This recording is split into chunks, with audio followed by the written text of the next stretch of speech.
Christianity thus held a thought of the dignity of man that could only be expressed in crowns rayed like the sun and fans of peacock plumage.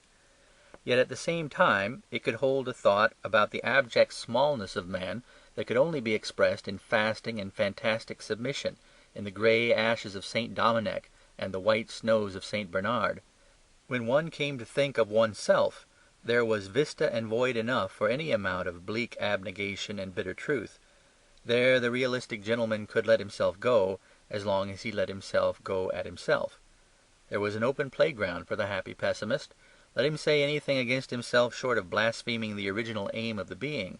Let him call himself a fool, and even a damned fool, though that is Calvinistic, but he must not say that fools are not worth saving. He must not say that a man, qua man, can be valueless. Here again, in short, Christianity got over the difficulty of combining furious opposites, by keeping them both, and keeping them both furious. The Church was positive on both points. One can hardly think too little of oneself; one can hardly think too much of one's soul. Take another case, the complicated question of charity, which some highly uncharitable idealists seem to think quite easy. Charity is a paradox, like modesty and courage. Stated baldly, charity means one of two things: pardoning unpardonable acts, or loving unlovable people. But if we ask ourselves, as we did in the case of pride, what a sensible pagan would feel about such a subject, we shall probably be beginning at the bottom of it. A sensible pagan would say that there were some people one could forgive, and some one couldn't. A slave who stole wine could be laughed at. A slave who betrayed his benefactor could be killed, and cursed even after he was killed. In so far as the act was pardonable, the man was pardonable. That again is rational, and even refreshing. But it is a dilution. It leaves no place for a pure horror of injustice, such as that which is a great beauty in the innocent. And it leaves no place for a mere tenderness for men as men, such as is the whole fascination of the charitable. Christianity came in here as before. It came in startlingly with a sword, and clove one thing from another. It divided the crime from the criminal. The criminal we must forgive unto 70 times 7. The crime we must not forgive at all. It was not enough that slaves who stole wine inspired partly anger and partly kindness. We must be much more angry with theft than before, and yet much kinder to thieves than before. There was room for wrath and love to run wild. And the more I considered Christianity, the more I found that while it had established a rule and order, the chief aim of that order was to give room for good things to run wild. Mental and emotional liberty are not so simple as they look. Really they require almost as careful a balance of laws and conditions as do social and political liberty. The ordinary aesthetic anarchist, who sets out to feel everything freely, gets knotted at last in a paradox that prevents him feeling at all. He breaks away from home limits to follow poetry, but in ceasing to feel home limits he has ceased to feel the Odyssey. He is free from national prejudices and outside patriotism, but being outside patriotism he is outside Henry V. Such a literary man is simply outside all literature. He is more of a prisoner than any bigot. For if there is a wall between you and the world, it makes little difference whether you describe yourself as locked in or as locked out. What we want is not the universality that is outside all normal sentiments. We want the universality that is inside all normal sentiments. It is all the difference between being free from them as a man is free from a prison, and being free of them as a man is free of a city. I am free from Windsor Castle; that is, I am not forcibly detained there. But I am by no means free of that building. How can man be approximately free of fine emotions, able to swing them in a clear space without breakage or wrong? This was the achievement of this Christian paradox of the parallel passions. Granted the primary dogma of the war between divine and diabolic, the revolt and ruin of the world, their optimism and pessimism as pure poetry could be loosened like cataracts. St. Francis, in praising all good, could be more shouting optimist than Walt Whitman. St. Jerome, in denouncing all evil, could paint the world blacker than Schopenhauer. Both passions were free because both were kept in their place. The optimist could pour out all the praise he liked on the gay music of the march, the golden trumpets and the purple banners going into battle, but he must not call the fight needless. The pessimist might draw as darkly as he chose the sickening marches or the sanguine wounds. but he must not call the fight hopeless. So it was with all the other moral problems, with pride, with protest, and with compassion. By defining its main doctrine, the Church not only kept seemingly inconsistent things side by side, but what was more, allowed them to break out in a sort of artistic violence otherwise possible only to anarchists. Meekness grew more dramatic than madness. Historic Christianity rose into a high and strange coup de théâtre of morality, things that are to virtue what the crimes of Nero are to vice.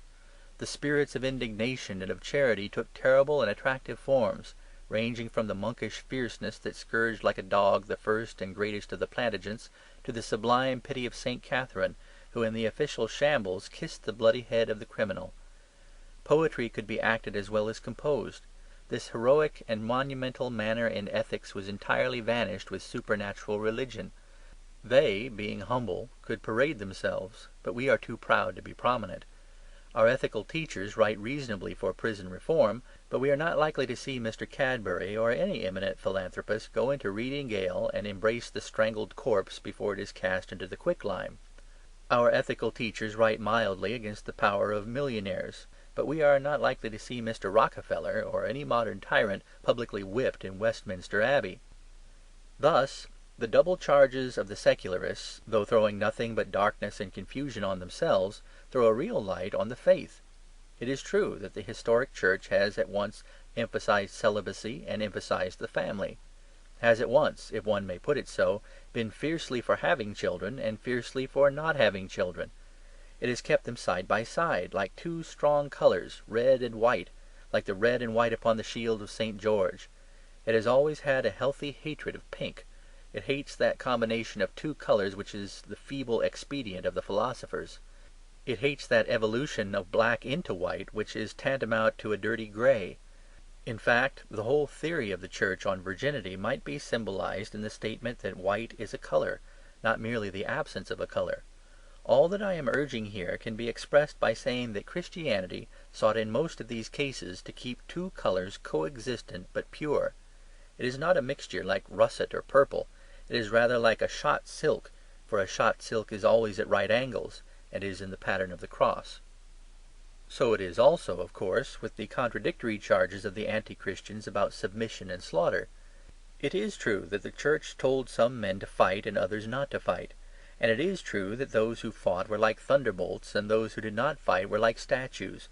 All this simply means that the Church preferred to use its supermen and to use its Tolstoyans. There must be some good in the life of battle, for so many good men have enjoyed being soldiers. There must be some good in the idea of non-resistance, for so many good men seem to enjoy being Quakers. All that the Church did, so far as that goes, was to prevent either of these good things from ousting the other. They existed side by side. The Tolstoyans, having all the scruples of monks, simply became monks. The Quakers became a club instead of becoming a sect. Monks said all that Tolstoy says. They poured out lucid lamentations about the cruelty of battles and the vanity of revenge. But the Tolstoyans are not quite right enough to run the whole world; and in the ages of faith they were not allowed to run it. The world did not lose the last charge of Sir James Douglas or the banner of Joan the Maid. And sometimes this pure gentleness and this pure fierceness met and justified their juncture. The paradox of all the prophets was fulfilled, and in the soul of St. Louis the lion lay down with the lamb. But remember that this text is too lightly interpreted. It is constantly assured, especially in our Tolstoyan tendencies, that when the lion lies down with the lion becomes lamb-like. But that is brutal annexation and imperialism on the part of the lamb. That is simply the lamb absorbing the lion, instead of the lion eating the lamb. The real problem is, can the lion lie down with the lamb and still retain his royal ferocity? That is the problem the Church attempted. That is the miracle she achieved. This is what I have called guessing the hidden eccentricities of life. This is knowing that a man's heart is to the left and not in the middle. This is knowing not only that the earth is round, but knowing exactly where it is flat. Christian doctrine detected the oddities of life. It not only discovered the law, but it foresaw the exceptions. Those underrate Christianity who say that it discovered mercy. Anyone might discover mercy.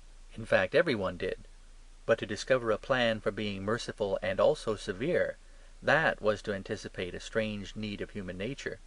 For no one wants to be forgiven for a big sin as if it were a little one. Any one may say that we should be neither quite miserable nor quite happy. But to find out how far one may be quite miserable without making it impossible to be quite happy, that was a discovery in psychology.